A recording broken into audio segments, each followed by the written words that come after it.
अरे बच्चों, आपको पिछले दिन भारतीय कपड़ों का युग के बारे में पढ़ा रहे थे, उपनिवेश के बारे में पढ़ा रहे थे। उपनिवेशों में औद्योगिकरण की प्रक्रिया के बारे में बता रहे थे।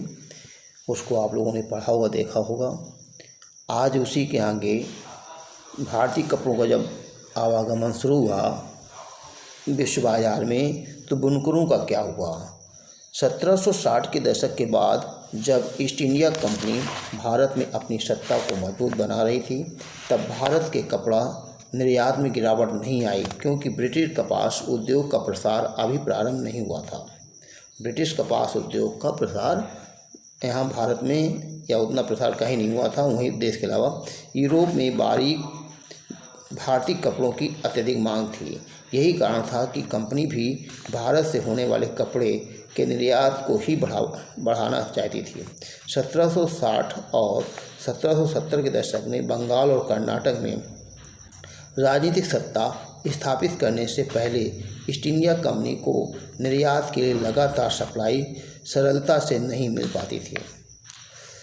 बुने हुए कपड़ों को प्राप्त करने के लिए फ्रांसीसी, डच और पुर्तगालियों के साथ स्थानीय व्यापारी भी प्रतिस्पर्धा कर रहे थे। इस प्रकार बुनकर आपो सौदागर बहुत मोल भाव करते थे। अपना माल सबसे ऊंची बोली लगाने वाले खरीदार को ही बेचते थे। सत्ता स्थापित हो जाने के बाद ईस्ट इंडिया कंपनी द्वारा किए गए उपाय। जब ईस्ट इंडिया कंपनी की सत्ता स्थापित हो गई, तो उसने कपड़े के व्यापार में एकाधिकार स्थापित करने के लिए अनेक उपाय किए। प्रतिस्पर्धा खत्म करने, लागतों पर अंकुश रखने और कपास व रेशम से बनी वस्तुओं को नियमित आपूर्ति सुनिश्चित करने के लिए प्रबंधन और नियंत्रण की एक नई व्यवस्था लागू कर दी। कंपनी ने कपड़ा व्यापार में सक्रिय व्यापारियों और दलालों के वर्चस्व को समाप्त करने के लिए बुनकरों पर सीधा नियंत्रण करने हेतु अनेक उपाय किए। कंपनी ने बुनकरों पर निगरानी रखने, माल इकट्ठा करने, कपड़ों की गुणवत्ता की जांच करने के लिए वेतन पर कर्मचारी नियुक्त कर दिए। इन कर्मचारियों को गुमास्ता कहा जाता था। कंपनी को माल बेचने वाले बुनकरों को अन्य खरीदारों के साथ व्यवसाय करने पर प्रतिबंध लगा दिया। माल तैयार करने के लिए बुनकरों को अग्रिम धन दिया जाता था। एक बार काम का ऑर्डर मिल जाने पर बुनकरों को कच्चे माल खरीदने के लिए कर्ज दिया जाता था। जो बुनकर कर्ज लेते थे, उन्हें अपना बनाया हुआ कपड़ा गुमास्ता को ही देना पड़ता था। उसे बुनकर किसी अन्य व्यापारी को नहीं बेच सकते थे। बुनकरों को जैसे जैसे कर्ज मिलते गए, महीन कपड़े की मांग बढ़ने लगी। अधिक कमाने की आशा में बुनकर अग्रिम धन और पेशगी लेने लगे। बहुत सारे बुनकरों के पास ज़मीन के छोटे छोटे पट्टे थे, जिन पर वे खेती करते थे और अपने परिवार की आवश्यकताएं पूरी कर लेते थे। अब वे इस ज़मीन को भाड़े पर देकर पूरा समय बुनकारी में लगाने लगे।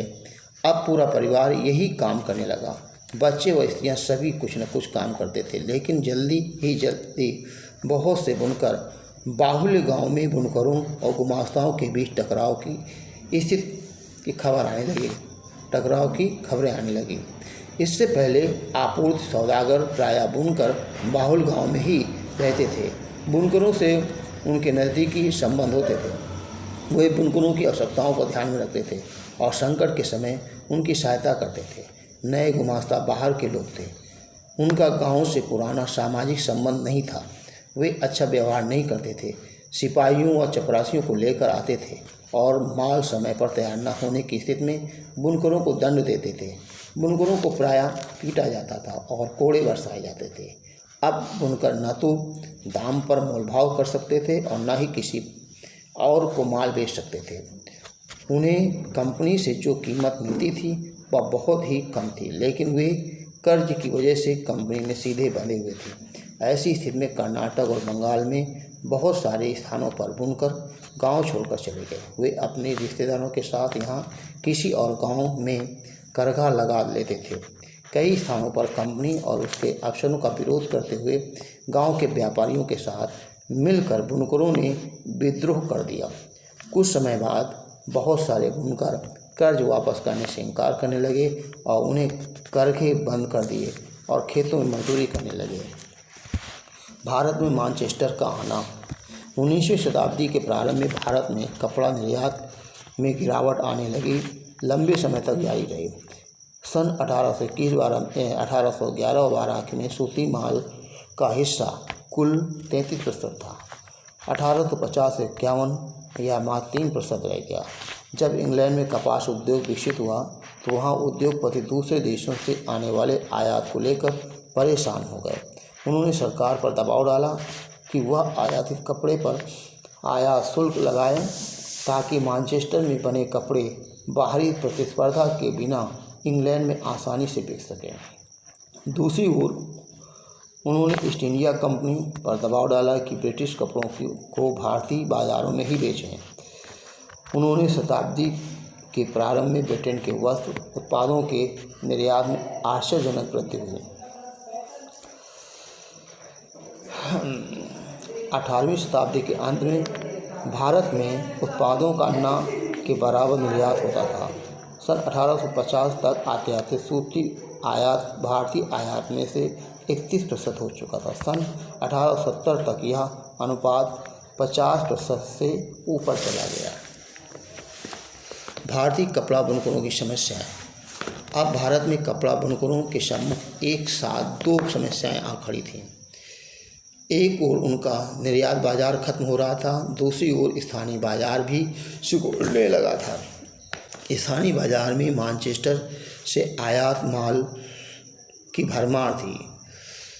कम लागत पर मशीनों से बनने वाले आयातित कपास के उत्पाद इतने सस्ते थे कि स्थानीय बुनकर उनका सामना नहीं कर सकते थे। 1850 के दशक तक देश के अधिकतर बुनकर क्षेत्रों में गिरावट और बेकारी विद्यमान हो गई। 1860 के दशक में बुनकरों के सामने नई समस्याएं खड़ी हो गईं।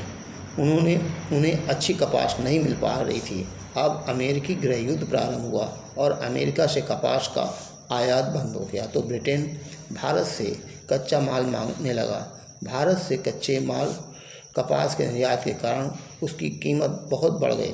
भारतीय बुनकरों को कच्चा माल नहीं मिल पा रहा था। उन्हें अत्यधिक मूल्य पर कच्ची कपास खरीदनी पड़ती थी। ऐसी स्थिति में बुनकरों के सहारे पेट पालना संभव नहीं था। 19वीं शताब्दी के अंत में भारतीय कारखानों में उत्पादन होने लगा। बाजार में मशीनों से बने कपड़ों की भरमार थी। अब बुनकर उद्योग लगभग समाप्त प्राय हो गया था। नेक्स्ट कल।